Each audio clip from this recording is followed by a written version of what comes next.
In this episode, the TotalEnergies 24 Hours of Spa, Formula 1 Hungarian Grand Prix, and some F1 driver drama. Welcome to episode 99 of the We're Auto Show. What's up, Derek? Mr. Michael Rowell, episode 99. One more to 100. So close. I know. There will be some interesting things to talk about on 100. Not interesting. Freaking exciting. Yeah. So stay tuned. But before we get there, let's talk about what happened in the racing world this past weekend. Yes. Let's get into it. There were a couple different races. The first one being the Spa 24 Hours. Yes, the TotalEnergies 24 Hours of Spa in Belgium. A GT3 only race, so GT class cars, but all of them. Yes. 65 of them in total, I think it was. A lot. Oh, did you happen to catch any of it? I was moving, so I'll be honest, I didn't catch any racing whatsoever, not even a lick. That's okay. I'll give you the quick lowdown. Okay. Good racing. Valentino Rossi was in it. Really? He was racing with WRT, which is a very well-known team. Yeah, P2 team. They wrecked both of their cars into each other. Very silly. Well, that's successful. You had talked about a Porsche livery prior to this race. Yeah, the Martini livery on the Porsche. And I told you, every time you create a really good livery, you curse yourself. And it was true. Mechanical failure. DNF. God dang it, Bobby. I wanted the Bentley to win. They also DNF'd. Unfortunate. Overall, there was a lot of really, really good racing. It was a full 24. I think there was like 45 minutes-ish of a red flag. It was kind of unclear as to why there was a red flag. There was like a car. I think the Bentley stopped on track, and then they just took 45 minutes to clean the track in the middle of the night. It's kind of odd. Is what it is, I guess. Yep. But fantastic racing. Very close. There was a battle between two Mercedes to the end, and one of the Mercedes won. Do you happen to have the results? I sure do. As a matter of fact, the winner of the 2022 24 Hours of Spa went to the Mercedes, the team. Okay, I am going to absolutely butcher the name of this team. Akodis ASP. Okay. Sure, that one. So the drivers are Rafael Marcello, Daniel Juncadella, I don't know, I think, and Jules Ronan. Yes. It's the car we're looking at on screen. That one, yes. Kind of 88. a cool Puma logo fading from silver to black. Looks cool. Yeah, that livery almost makes me need to poo my pants. Ha, it's Puma. Okay. All right. Yes. I love seeing these cars at night. I love seeing them push to the limit. It was a fantastic race. Unfortunate that you didn't happen to catch any. I had it on in the background, and I got to see significant accidents between Ferraris, Aston Martins, Lamborghinis, all over the place. There was one incident where one of the Aston Martins that was driven by Nicky Team was battling through Eau Rouge, the left, right, left section going up the hill. And he spun it and didn't hit the wall. Oh, which is almost impossible. That is unheard of. Yes. Pure luck, but Yes. full code brown. Oh, 100%. And while I may not have watched the race at all, I was living vicariously through a buddy of mine who was actually at the race. Oh, that's amazing. Yeah. So I think in the coming years, I'll be planning a trip to Belgium. I want to go. I want to go to the Spa 24. It's just amazing. That would be awesome. Because it's in the countryside of Belgium. What a beautiful place it looks like. Amazing hills. Yeah. I have a question for you. Mm-hmm. Are Belgian waffles in Belgium called Belgian waffles, or are they just waffles? Or are our version of Belgian waffles in Belgium called American waffles? I don't know, but they do usually do it different in the country when they have that big saying like that. If you're watching on YouTube or listening on the audio, if you're on YouTube, drop a comment. Let us know if you're in Belgium. Are they Belgian waffles? Or are they American waffles? Or are they just waffles? I suspect waffles. I suspect as well. But they also have Stroop waffles, which are a little different. Never heard of that. I digress. Either way, amazing race that I want to go to one day, and I'm super sad that the iconic Martini livery died. Yes. Unfortunate, but great racing. So yeah, just real quick to reiterate, the top step was taken by Mercedes, the second step was taken by a Mercedes, and the third step was taken by a Ferrari, followed by a Mercedes. So Mercedes looked pretty good in this race, looks like. They did, but it also looked like everyone else goofed up to me. Yeah. So, agreed. All right. Moving on, we have some GT3 unveiling news. Oh, yes. And I know you are into this because it is your favorite brand unveiling one of their cars. Yes, but I am a fan of GT car racing over prototype or hypercar racing. So not only am I a fan of this because there's a Porsche involved, I'm a fan of this because it's GT3 racing. Yes. What did they reveal? So both Porsche and Ferrari over the Spa 24 weekend unveiled their new GT3 race cars that are coming pretty much next year. Porsche unveiled the 992 GT3R, which is a successor to their current 991.2 GT3R, which races in IMSA and what we just saw at Spa.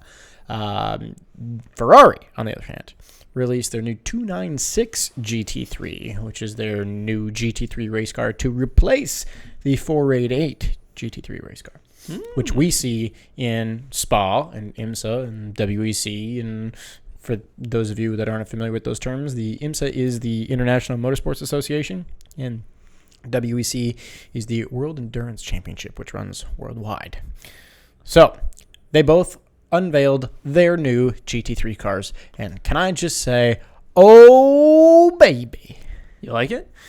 a lot. Oh, really? Yes, I really like this car Why?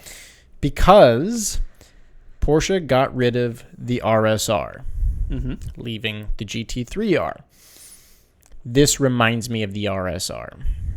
I can see the resemblance. It gives me RSR vibes.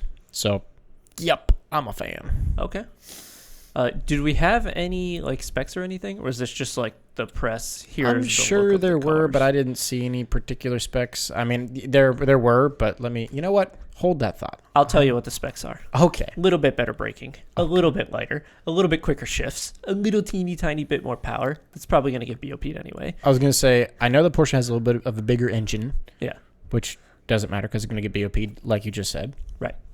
So, yeah, in terms of specs, it's irrelevant. A teeny more aerodynamics. It's going to be a teeny bit better in every way, if not equal in every way. And that's just what they do. Yeah. And that's just fine. They don't need to go over the top on these cars. It just needs to be competitive in the class that it's racing in, and it needs to portray the brand image well. That's what it needs to be. Now, I will say, I really like the look of the new Ferrari race car as well. It looks cool. I would love to see both of these cars run kind of an iconic livery. Okay. What are we talking? The Marlboro livery on the Ferrari. Ooh. Yeah. And then I'm kind of thinking the Rothmans Porsche livery on the Porsche, or the Pink Pig. I would go Martini. No, because I saw what happened the last time Porsche ran a Martini livery at Spa and didn't end well. So no. But I think the Martini livery would look good. It would flow well on this car. And I think the Pink Pig would flow really well too. That one's a unique one. I like it a lot. That's a love or hate kind of livery. I love it. Yeah. I can see why people would hate it, though. Why? It's a love or hate livery. What's wrong with it? It's kind of wild. What do you mean? The Martini livery is classy. So is the Pink Pig. The Pink Pig is just, I'm here, baby. Yes, and is there something wrong with that? Yes. You don't always have to be here. Yes, you do. Car. No. You must. Overall, they look cool. But I do believe these are both racing at the Rolex this coming year. Oh, we'll be there. Hey, we'll be there. Hey, yo, it's going to be so good. All right. Let's move on to the other race that happened this weekend that was of some importance, at least in our opinions. Because there was NASCAR at Indianapolis, there's a whole bunch of shit. There was Indy at Indianapolis. Yeah. There was also, real quick, Porsche Sprint Challenge North America at Road America. And Grant Talkie, one of our guests, well done. You got a second and a first place, so well done to him. Oh, he won a race. Heck yeah. Yeah, let's go, brother. Super cool. So, the F1 race that happened this past weekend. Yes. I believe that it was in Hungary, the Hungarian Grand Prix. Yes. Did you happen to catch any? Very hungry. No, I didn't watch any racing. Like I said. I've been literally moving all weekend. That's okay. All you need to know is that Verstappen started 10th. The other Red Bull started 11th. Okay. Ferrari started on, I believe, pole. Which is, no, maybe it was George Russell that started pole. I don't know. They started first or second. And somehow Ferrari managed to fumble this race away. Of course they did. Just like the last race. Of course they did. And I don't know how they keep on managing to do this. But they do it. Binotto is an idiot. I don't get it. There was a specific call in the race that was a tire strategy call where everyone in the top 10 was on medium tires. Mm-hmm. And Leclerc came in from the lead of the race, from the effective lead of the race. He was like getting undercut by someone. And he put on hard tires. His team put on hard tires. Ooh. And he came out and he said, "What the F are these tires?" They've been the worst tires the entire year. They have been. Nobody uses hards. Nobody, unless you're going on a long stint, and there was like an okay number of laps left, but you normally would just stick to what everybody else is doing if you're in the lead, right? Yeah. For some reason, they gambled, and it backfired on them. They didn't even finish on the podium. Neither of the Ferraris finished on the podium. Ferrari strategists have a gambling addiction. Because it seems like every week there's some sort of like horrible tragedy that happens to Ferrari. Either it's lighting the engine on fire, which that's kind of unfortunate. It's a terrible strategy call. It's a goof up in qualifying. It's Leclerc just spinning out on his own and putting it in the wall like he did last race. Oh, it has not been good for them. No. Verstappen did make the run back from 10th place, and he took the win. I will say, Mercedes looks better. They're looking pretty good now. Yeah, Mercedes has found their stride. They have. They've sorted out the porpoising, and they're finally getting the car working. Kind of scary. Yeah, what is going on with Ferrari? I don't know. You know, there's this theory that when Ferrari's road cars are brilliant, their race team is horrible. So it's an inverse relationship. When the race team is amazing, the road cars are awful. I think we're in that swing where the Ferrari road cars are awesome, like the new Daytona SP3 that's coming, which means that their racing is not awesome. Yeah, I don't understand it. Because they're just... Yeah. So it ends up panning out that Verstappen wins the race. In second place, I believe, was Lewis Hamilton. And then in third place was the other Mercedes of George Russell. So, where was Perez? I think he was fifth. Perez was fifth, yes. Okay. So that puts Ferrari in a pretty bad spot. As far as the points go, I believe that Red Bull is now way ahead in the points. And we're coming up to the summer break. Actually, this was the last race until the end of the month. So they have a couple weeks to sort out their shenanigans at Ferrari. But they have to do it, or else their championship hopes are dashed, and Red Bull just runs away with this. God, Leclerc looks like he's aged 40 years this season.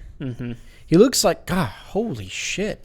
He has. I just looked at that picture of him, and I just honestly thought, he looks like a man who's just, he's just going through the shits. He is. He absolutely is, but you can see it on his face in the pictures. He just has this look that, like, every single thing that could go wrong for him is going wrong. Could you imagine the pressure? I couldn't. It's just, You're at Ferrari vying for the championship in a car that debatably is the best car on the grid.